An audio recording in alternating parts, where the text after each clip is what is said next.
terus lipstick, eyeliner ini tidak digosok-gosok terlebih dahulu, dia tidak akan hilang, sehingga akan menghalangi sampainya air pada kulit, pada anggota wudhu, dan akhirnya tidak sah. Lalu bagaimana cara untuk menghilangkannya?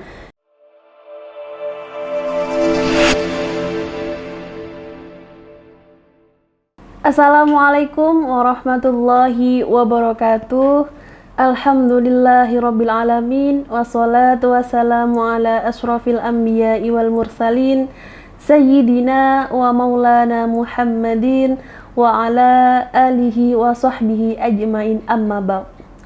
Rabbi shrahli sadri wa yassirli amri wahlul 'uqdatam min lisani yafqahu qawli. Para pemirsa TVNU dimanapun Anda berada, pada kesempatan kali ini saya akan membahas tentang bagaimana wudhunya perempuan yang sedang bermake up. Karena pada umumnya perempuan itu cenderung ingin selalu tampil cantik sebagai perwujudan self-love atau mencintai diri sendiri. Jadi make up bukan untuk dilihat siapapun, tapi perwujudan bagaimana kita mencintai diri kita sendiri. Nah, kemudian masalah datang ketika kita sudah memakai make up, lipstiknya on, eyelinernya on, semuanya on, kemudian datanglah waktu sholat. Lalu bagaimanakah? Apakah yang harus kita lakukan? Apakah langsung berwudu begitu saja dengan tetap memakai riasan tersebut? Bahkan Rasulullah bersabda, malah bahkan mengancam, wailul lil aqabi minan nari asbihul wudu. Jadi celakalah kalian ke neraka jahanam ketika tumit kalian itu tidak terbasuh atau tidak terkena air ketika sedang berwudu. Maka sempurnakanlah wudu kalian. Ini hadis riwayat Muslim. Artinya apa? Artinya di sini ditekankan bahwasanya ketika kita sedang berwudu, bersihkanlah sesuatu atau benda-benda yang menghalangi sampainya air kepada kulit. Sebelum kita melakukan wudhu, bersihkan dulu make up kita agar tidak menghalangi sampainya wudhu, sampainya air kepada kulit. Misalnya apa? Misalnya body lotion. Body lotion itu ada yang waterproof ya. Jadi ketika tidak menggosok-gosokkan air tangan dengan air ke kulit, dia tidak akan luntur sendiri hanya dengan dibasuh atau dibilas dengan air. Ada juga tip X spidol yang marker itu tidak bisa hilang begitu saja tanpa digosok-gosokkan atau ketika tidak diberi thinner misalnya. Seperti itu. Nah, untuk menjawab bagaimanakah perempuan yang sudah on make up kemudian berwudu, di sini saya kategorikan make up menjadi dua kategori. Yang pertama adalah kategori make up yang membentuk lapisan baru atau biasa kita kenal dengan make up waterproof.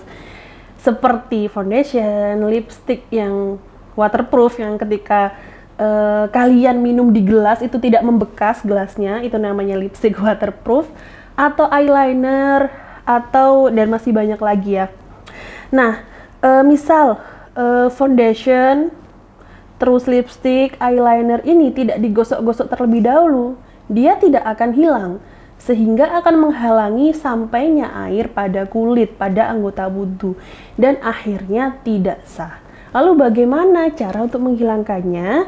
Cara menghilangkannya adalah pertama dengan menggosok-gosokkan tangan kita yang basah ya, untuk menghilangi make up yang waterproof tadi. Ketika tidak bisa, barulah memakai make up remover. Itu sudah banyak terjual di supermarket terdekat untuk membersihkan make up itu, atau mungkin bisa menggunakan tisu basah, jadi dilap sampai memang tidak ada lapisan yang tertinggal di wajah, barulah kemudian berwudu. Seperti itu caranya untuk menghilangkan make up. Nah, ketika sudah hilang, barulah boleh berwudu karena sudah tidak ada benda-benda yang menghalangi sampainya air pada anggota wudu. Kemudian yang kedua, kategori make up yang kedua adalah make up yang tidak membentuk lapisan baru. Misalnya kita kenal dengan skincare. Ada moisturizer, ada essence, ada toner, dan lain sebagainya. Nah, ini tidak membentuk lapisan baru, benda ini tidak membentuk lapisan baru. Jadi ketika kita bilas dengan air, dia bisa langsung luntur. Nah, ini tidak perlu digosok-gosok seperti make up kategori yang pertama. Kecuali keberadaan make up atau yang biasa kita sebut skincare ini menghalangi atau dapat merubah sifat air, maka tetap harus kita bersihkan terlebih dahulu memakai air yang digosok-gosokkan dengan tangan. Itu sudah mencukupi untuk membersihkan sisa-sisa skincare. Karena ketika kita wudhu kemudian air itu berubah warna, rasa, dan bau, maka tidak sah wudhunya kalau kita tidak membersihkan dulu skincare tersebut. Jadi pada intinya harus dibersihkan terlebih dahulu sisa-sisa skincare tersebut.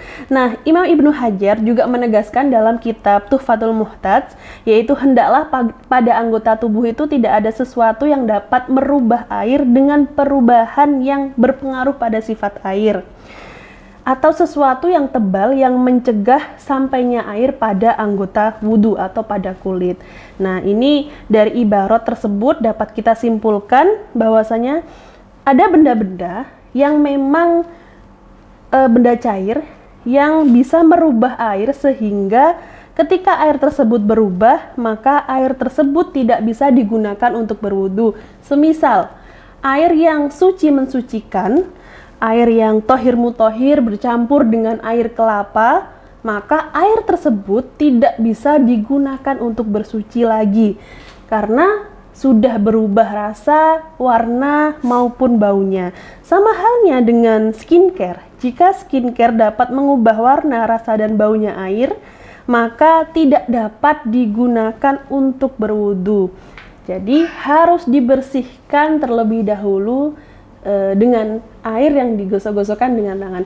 Bedanya dengan make up kategori pertama adalah make up kategori pertama yang waterproof itu harus dibersihkan dengan make up remover atau tisu basah, karena dengan air saja yang digosok-gosokkan dengan tangan itu tidak mencukupi.